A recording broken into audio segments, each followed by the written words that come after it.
उम्मीद करती हूँ सब ठीक होंगे। जो चैप्टर आप लोग पढ़ रहे थे वो था सेल्स एंड टिश्यूज का चैप्टर। और आज जो टॉपिक मैं एक्सप्लेन करने जा रही हूँ वो है आपके बुक पेज नंबर 69 पे। ठीक है, 69 बुक ओपन कर लीजिएगा, पेज नंबर जिसपे कुछ टर्म्स हैं उनको मैं एक्सप्लेन करूंगी। सबसे पहले है सेल ऑर्गेनेल्स।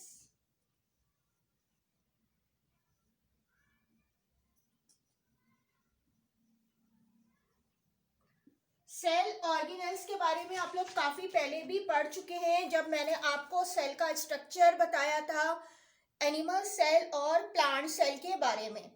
ठीक है, जो एनिमल सेल और प्लांट सेल के बारे में आपको स्ट्रक्चर बताया गया था, जिस तरीके से आपको पता है कि जो कोई भी अगर हम सेल ले लें, जैसे कि हम एनिमल सेल की बात कर लेते हैं या प्लांट सेल, दोनों ही में ये मौजूद होते हैं। जैसे ये एनिमल सेल्स था, इसमें जो है न्यूक्लियस मौजूद होता है सेंटर में। ठीक है, ये तो आप जानते ही हैं। ठीक है, और इसके अलावा जो है इसमें मुख्तलिफ किस्म के जो है ऑर्गेनेल्स मौजूद होते हैं। और ये जो ऑर्गेनेल्स होते हैं ये जो है मुख्तलिफ किस्म के फंक्शंस करते हैं, स्पेसिफिक फंक्शंस होते हैं इनके, जो ये परफॉर्म कर रहे होते हैं। जैसे कि आप जानते हैं कि एनिमल सेल्स अगर लिया जाए तो इसमें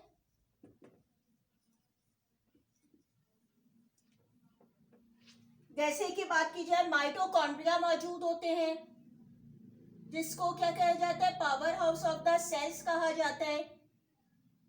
ठीक है, ये सेल्स में मौजूद होते हैं, ये ऑर्गेनेल्स कहलाते हैं।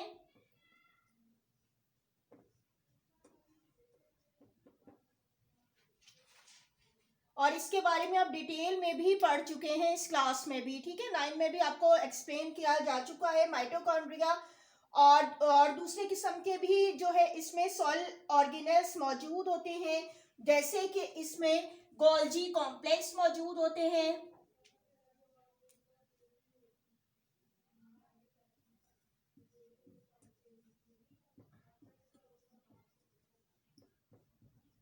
ठीक है, इसके बारे में पूरा जो है आगे डिटेल में भी है गोल्जी कॉम्प्लेक्स का। अभी तो मैं आपको सिर्फ ये बता रही हूँ कौन कौन से सेल ऑर्गेनेल्स होते हैं। इसी तरह एंडोप्लाज्म रेटिक्यूलम के बारे में भी आपको बताया जा चुका है। ठीक है, इस तरीके से एंडोप्लाज्म रेटिक्यूलम मौजूद होते हैं। ठीक है, और इसके भी दो टाइप के होते हैं, इसके बारे में भी आगे डिटेल में आएगा कि 2 टाइप्स के होते हैं। एक कहलाते हैं स्मूथ एंडोप्लाज्म रेटिकुलम और एक के साथ जिसके साथ अगर ये राइबोसोम्स अटैच हुए हुए होते हैं, यानी कि कुछ ऐसे भी एंडोप्लाज्म रेटिकुलम होते हैं जिनके साथ जो है वो राइबोसोम्स अटैच होते हैं, तो इनको हम क्या कहते हैं, इनको हम रफ एंडोप्लाज्म रेटिकुलम कहते हैं। ठीक है, और ये क्या कहलाते हैं, ये स्मूथ कहलाते हैं जिनमें ये राइबोसोम्स मौजूद नहीं होते हैं। और इसके आप बारे में जो है आगे डिटेल में है, यानी कि मुख्तलिफ किस्म की ये ऑर्गेनेल्स हैं और इनका जो फंक्शन है वो भी जो होता है वो अलग अलग होता है। ठीक है, हर का फंक्शन अलग होता है। इसी तरह इसमें जो है वैक्यूल्स मौजूद होते हैं, ये भी एक तरह के ऑर्गेनेल्स हैं। ठीक है, और प्लांट सेल में आपको पता है, अगर उसकी मैं डायग्राम ड्रॉ करती तो वो सेंटर में एक बड़ा सा मौजूद होता है।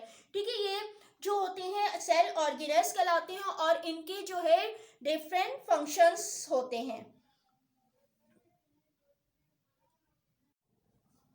अच्छा, अब जो मैं टॉपिक स्टार्ट करवा रही हूँ आपको, इसके बाद ही इसकी जो डेफिनेशन है वो है साइटोप्लाज्म के बारे में बताऊंगी।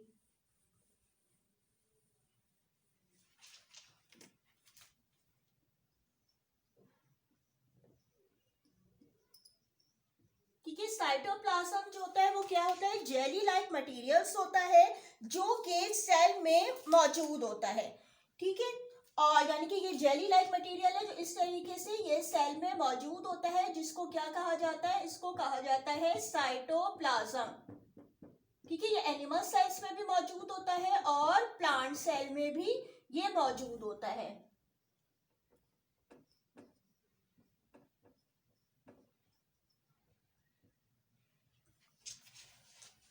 और ये इसमें क्या होता है, नहीं 90% जो होते हैं वाटर मौजूद होते हैं। और इसके अलावा जो है इसमें डिजॉल्व न्यूट्रिएंट्स और वेस्ट प्रोडक्ट भी इसी साइटोप्लाज्म में मौजूद होती है। अगर इसका फंक्शन देखा जाए कि साइटोप्लाज्म का क्या फंक्शन होता है, तो ये फंक्शन क्या होता है? Its main function is to hold together the organelles which make up the cytoplasm. ठीक है, यानी कि इसको होल्ड रखता है मुख्तलिफ किस्म के ऑर्गेनेल्स जो मौजूद होते हैं। इसके अलावा क्या करता है ये साइटोप्लाज्म के nourishes the cells by supplying it with salt and sugar, यानी कि इनको फूड प्रोवाइड कर रहा होता है। यानी कि साइटोप्लाज्म जो होता है वो सॉल्ट और शुगर जो है यानी कि उनकी नॉरिशेस के लिए भी ज़रूरी है, जो इसको प्रोवाइड कर रहे होते हैं सेल को। ये काम साइटोप्लाज्म कर रहा होता है। और इसके अलावा it provide a medium for metabolic reaction to occurs. ठीक है, मुख्तलिफ किस्म के जो मेटाबॉलिक रिएक्शन है जैसे रेस्पिरेशन वगैरह का प्रोसेस हो रहा है, उसको भी ये जो है वो एक मीडियम प्रोवाइड कर रहा होता है ये साइटोप्लाज्म। इसके बाद अब जो मैं आपको एक्सप्लेन करने जा रही हूँ ये भी 69 पेज पर ही है। ये है साइटोस्केलेटन।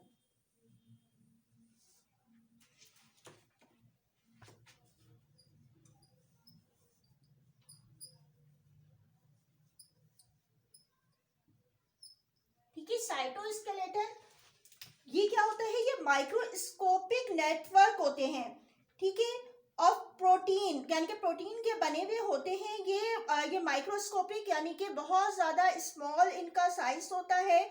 और ये जो होते हैं प्रोटीन के बने हुए होते हैं, consist of the microtubules and various filament. यानी कि जो साइटोस्केलेटन होता है इसमें दो तरीके के स्ट्रक्चर्स होते हैं।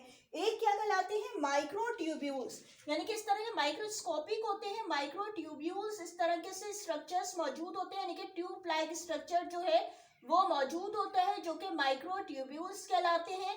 और ये माइक्रोस्कोपिक स्ट्रक्चर होता है जो कि सेल्स में मौजूद होता है।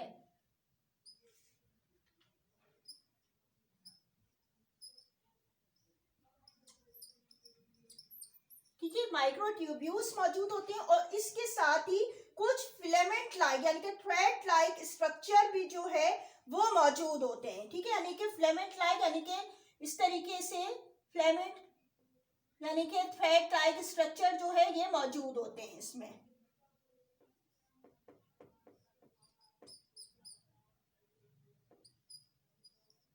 ठीक है, ये फिलामेंट ये भी मौजूद होते हैं इसमें, जो कि पूरे जो है सेल में स्प्रेड हुए मुख्तलिफ फैले हुए होते हैं, मुख्तलिफ जगह पे मौजूद होते हैं। और ये माइक्रोट्यूब्यूल्स जो होते हैं made up of tubulin while the filament made up of active protein. ठीक है, ये एक्टिव प्रोटीन के फिलामेंट जो है बने होते हैं। और बेसिकली अगर देखा जाए कि इस साइटोस्केलेटन का फंक्शन है क्या सेल में, तो ये क्या कर रहे होते हैं? It provide structural support within the cell. ठीक है, स्ट्रक्चर सपोर्ट कर रहे होते हैं। और इसके अलावा it provide main of transport within cell, यानी कि जो ट्रांसपोर्ट हो सके, यानी कि सेल्स के अंदर जिस तरह के बाहर से वाटर और मिनरल्स वगैरह सेल में आ सके, तो इसके जो है ये सप्लाई का इसमें काम कर रहे होते हैं, ट्रांसपोर्ट का इसमें काम कर रहे होते हैं। ये किसके बारे में आपको एक्सप्लेन किया गया है? साइटोस्केलेटन। अब जो मैं टर्म आपको एक्सप्लेन करने जा रही हूँ वो भी 69 पेज पर ही है बुक के, जो कहते हैं न्यूक्लियस।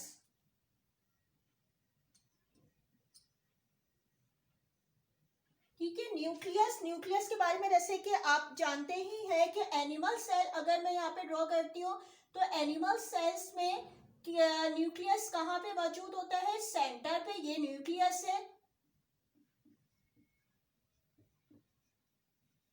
ठीक है, और अगर मैं प्लांट सेल ड्रॉ करूं तो इसकी आउटर मोस्ट लेयर वगैरह तो मौजूद है कि न्यूक्लियस क्या होता है, अभी सिर्फ इसको मैं एक्सप्लेन कर रही हूँ। न्यूक्लियस इसमें कहाँ होता है? साइड पे होता है। किसमें? प्लांट सेल में। ठीक है, प्लांट सेल में न्यूक्लियस साइड पे मौजूद होता है। और इसका रीजन भी आपको पता है कि इसमें क्या होता है, एक बड़ा सा वैक्यूल मौजूद होता है जिसकी वजह से साइड पे होता है। तो ये जो न्यूक्लियस है ये एनिमल सेल पे भी मौजूद होता है और प्लांट सेल में भी मौजूद होता है और न्यूक्लियस जो है लार्जेस्ट ऑर्गेनेल्स है सेल का, ठीक है। सबसे बड़ा जो ऑर्गेनेल्स है वो न्यूक्लियस ही होता है और इसमें मुख्तलिफ किस्म की जेनेटिक इंफॉर्मेशन जो है मौजूद होती है किस शक्ल में, डीएनए, जिसको हम डीऑक्सी राइबो न्यूक्लिक एसिड के नाम से जानते हैं। अब इसकी अगर हम शेप देखें न्यूक्लियस की तो ये ओवल होता है या फिर स्फेरिकल शेप का होता है और सम टाइम जो होता है ये इरेगुलर शेप का भी होता है, ठीक है। और इसके बाद जो है इसकी आपकी लोकेशन तो आपको पता चल गई कि कहाँ होता है कि एनिमल सेल जो अगर बात कर रहे हैं तो ये एनिमल सेल है, एनिमल सेल में सेंटर में और प्लांट सेल में साइड पे मौजूद होता है, ठीक है। अगर मैं इसकी सिर्फ न्यूक्लियस का स्ट्रक्चर आपको ड्रॉ करके बताऊं कि इसके अपना जो, क्योंकि ये सबसे बड़ा जो है ऑर्गेनेल्स है, तो किस तरीके से इसका स्ट्रक्चर होता है न्यूक्लियस का,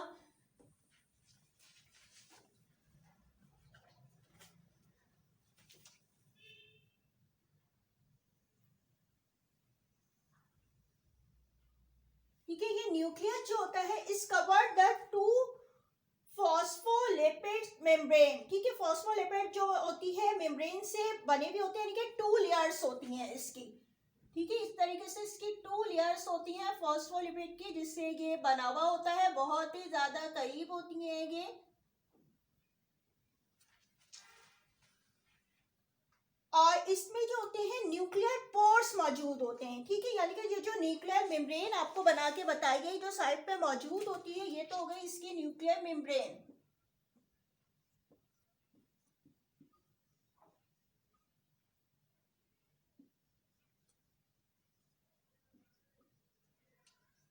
ठीक है। ये तो हो गई इसकी न्यूक्लियर मेम्ब्रेन है और इसमें क्या होते हैं न्यूक्लियर पोर, यानी कि बीच बीच में यहाँ पे एक होल्स मौजूद होते हैं, ठीक है। इस तरीके से यहाँ पे जो होंगे वो क्या होंगे, इसके होल्स मौजूद होते हैं, इनको क्या कहते हैं, न्यूक्लियर पोर्स कहा जाता है यहाँ पे,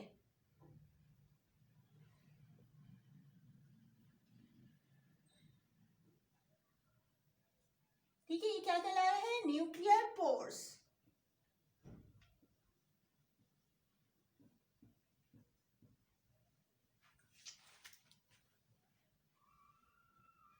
ठीक है। यानी कि ये इसका हो गया एक न्यूक्लियर जो है इसका मेम्ब्रेन का एक जो है न्यूक्लियर जो है एनवेलप की तरह के एक स्ट्रक्चर और इसके साथ ही इसके न्यूक्लियर पोर।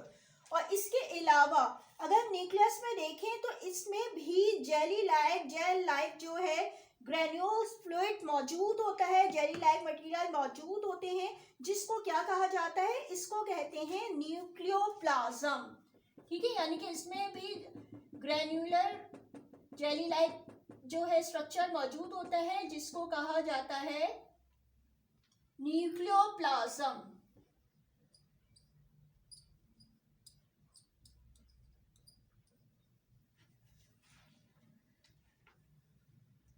और इसी में ही यानी कि जो इसका अंदर का स्ट्रक्चर है न्यूक्लियोप्लाज्म जो इसमें कहा जा रहा है, इसके साथ ही इसमें क्या होता है कि क्रोमोटीन नेटवर्क मौजूद होता है, ठीक है, जिसको क्रोमोटीन जो है रेटिक्यूलम कहा जाता है। ये कैसा होता है, थ्रेड लाइक स्ट्रक्चर होता है, जो कि जिसको क्रोमोटीन नेटवर्क कहा जा रहा है, यानी कि इस तरीके से नेटवर्क क्रोमोटीन थ्रेड लाइक स्ट्रक्चर जो है वो इसमें मौजूद होता है, ठीक है, न्यूक्लियस के अंदर, जिसको क्या कहते हैं, इसको कहते हैं क्रोमोटीन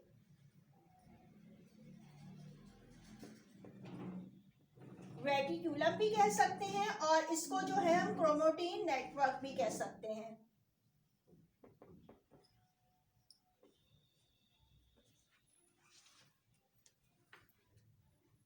और जो हर एक जो इसका क्रोमोटीन यानी कि जो इसका थ्रेड लाइक स्ट्रक्चर है, ये जो है वो क्या कहला रहा होता है, क्रोमोसोम कहलाता है। और ये जो क्रोमोसोम है ये किससे मिलकर बनते हैं, डीएनए एंड प्रोटीन से, ठीक है। इसके आगे आपका पूरा एक चैप्टर है जिसमें आपको ये क्रोमोसोम वगैरह के बारे में एक्सप्लेन किया जाएगा, तो आपको और ज़्यादा समझ में आ जाएगा। अभी यहाँ पे इतना समझ लें कि जो क्रोमोटीन नेटवर्क है ये composed of DNA and protein से मिलकर बना हुआ होता है।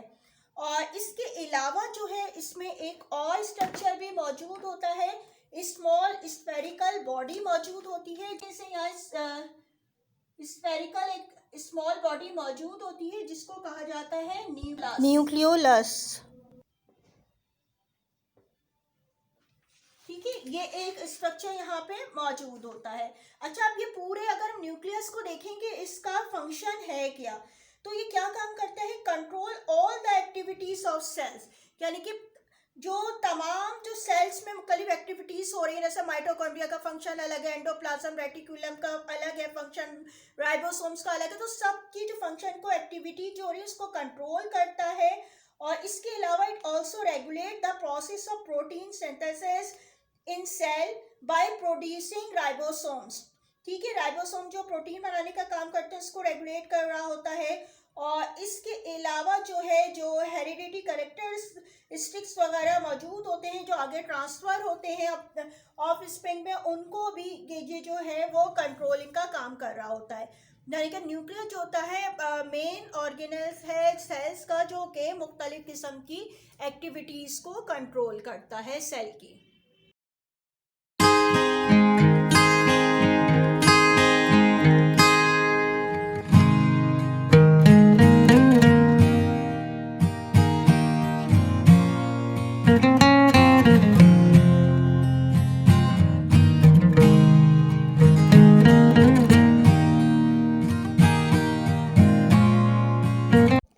अब क्लास होमवर्क देख लीजिएगा। क्वेश्चन 16 करवा चुकी हूँ कि क्वेश्चन 17 है, define the following terms. 3 terms को डिफाइन करना है, सेल ऑर्गेनेल, साइटोप्लाज्म और साइटोस्केलेटन। सबसे पहले अपने सेंटर में हेडिंग डाल दी सेल ऑर्गेनेल्स की, इसको एक्सप्लेन करेंगे पूरा। फिर इसके सम इम्पॉर्टेंट साइटोप्लाज्मिक ऑर्गेनेल्स से इसको लिखेंगे। फिर ये कंप्लीट हो जाएगा, छोटा सा है, ठीक है। इसके बाद आपने सेकंड की हेडिंग डाल देनी है, ये कौन सी है, ये है साइटोप्लाज्म। ठीक है, इसको आप जो है वो एक्सप्लेन करेंगे। और इसी तरीके से जैसे मैंने सेंटेंस में लिखा है, हर के बाद जो कंप्लीट हो रहा है लाइन लीव कर दीजिएगा कि आप जो है समझ में भी आए और इसको आप पढ़ने में भी आपको आसानी हो। और इसके बाद आप देखिएगा ये कंटिन्यू है, यहाँ तक आप लिखेंगे, ठीक है। इसके बाद इसके फंक्शन है, 3 फंक्शन है, चाहे आप पॉइंट डाल दीजिए 1 2 3, या फिर इसी तरीके से आप जो है हर सेंटेंस कंप्लीट होने के बाद लाइन लीव करें, ठीक है। ये आपका हो जाएगा। फिर थर्ड को आपने एक्सप्लेन करना है साइटोस्केलेटन, ठीक है, ये आपने लिखना है। फिर आपने इसकी हेडिंग डालनी है कंपोजिशन, और ये सब आपको एक्सप्लेन करना है, डेफिनेशंस नहीं है, ठीक है। यानी कि किसी को भी आपने इन्वर्टेड कॉमास में नहीं करेंगे, सिर्फ पैराग्राफ चेंज होंगे। जिस तरीके से आपको मैंने यहाँ पे लिख के दिखाया है, बिल्कुल वैसे ही आपने करना है अपनी जो है रजिस्टर्स में, ठीक है। और साथ साथ इसको काम कीजिएगा। अभी इसका ये कंप्लीट नहीं हुआ है। कंपोजिशन की आपने हेडिंग डाल दी, इसके बाद आपने डालनी है फंक्शन की, ये देख लीजिए, फंक्शन ऑफ साइटोस्केलेटन, ठीक है। 2 फंक्शंस हैं, इसको लिखेंगे। इसके बाद देखिए क्वेश्चन 18 मैंने दिया है, right a note on nucleus. Nucleus भी अभी एक्सप्लेन किया था, इसका बिल्कुल अलग से आंसर आपको लिखना है। न्यूक्लियस की हेडिंग डालिएगा, ठीक है। उसके बाद एक्सप्लेन करेंगे, फिर इसकी शेप की हेडिंग, फिर इसी तरीके से लोकेशन की, ठीक है। पूरा एक नोट करके इसको दिया गया है कि जिस तरीके से भी आए तो आप जो है वो एग्जाम्स में आप इसको लिख सकें, ठीक है। ये आपका क्वेश्चन नंबर 18 है, ठीक है। ये भी अभी कंप्लीट नहीं है, आपने इसकी जो है यहाँ पे 2 हेडिंग्स इसको एक्सप्लेन कर दिया। और इसके बाद आपने जो है इसके स्ट्रक्चर को एक्सप्लेन करना है, स्ट्रक्चर ऑफ न्यूक्लियस, 4 हेडिंग्स हैं इसकी, ठीक है। इसमें आपने न्यूक्लियर मेम्ब्रेन की हेडिंग डालना है, फिर न्यूक्लियोप्लाज्म, फिर क्रोमेटिन जो है रेटिक्यूलम, ठीक है। इस तरह इसको आपने एक्सप्लेन करना है। ये भी जो है अभी यह कंप्लीट नहीं हुआ है। और फिर बता दूं, ये इनको डेफिनेशंस में नहीं लिखना है, सिर्फ इसका आप स्ट्रक्चर जो है वो एक्सप्लेन कर रहे हैं, ठीक है। इसको आपने इसी तरीके से लिखिएगा जैसे आपको दिखाई दे रहा है। मैंने इसी तरह इसलिए लिख के आपको दिखा दिया है ताकि आपको ये समझ में आ जाए, ठीक है। और इसको जो है वो साथ साथ काम करें, क्योंकि बहुत मुश्किल हो जाएगी, आपका सिलेबस काफ़ी ज़्यादा है, और इसको साथ साथ आप कंटिन्यू रखिए, ठीक है। ये क्रोमेटिन रेटिक्यूलम का ये जाके यहाँ पे ये कंप्लीट होगा, ठीक है, कंपोस्ट ऑफ डीएनए प्रोटीन। इसके बाद आपकी इसके स्ट्रक्चर की लास्ट हेडिंग न्यूक्लियोलस डाल दीजिएगा, और फिर इसके फंक्शन इसी तरीके से आपने पॉइंट्स चाहे हैं ABC करके 1 2 3 करके, या सिर्फ इसी तरीके से हर पॉइंट के बाद लाइन लीव करके एक्सप्लेन करेंगे। अच्छा, इसकी एक डायग्राम देखिए, मैंने पेंसिल से मेंशन कर दिया है। डायग्राम है फिगर नंबर 4.19। ये डायग्राम आपकी बुक पेज नंबर 69 जो अभी एक्सप्लेन किया था वहीं है, न्यूक्लियस की ये डायग्राम है। ठीक है, ये आपने इसके एंड में ड्रॉ करनी है, जहाँ पे अपने फंक्शन ऑफ न्यूक्लियस लिख लेंगे। ठीक है, फंक्शन ऑफ न्यूक्लियस लिखने के बाद आपने जो है बुक से डायग्राम ड्रॉ करनी है इसकी। आज तक के लिए इतना ही काम था आपका। ठीक है, ये दोनों क्वेश्चन के आंसर विद डायग्राम आप बना लीजिएगा। Thank you. अल्लाह हाफिज़।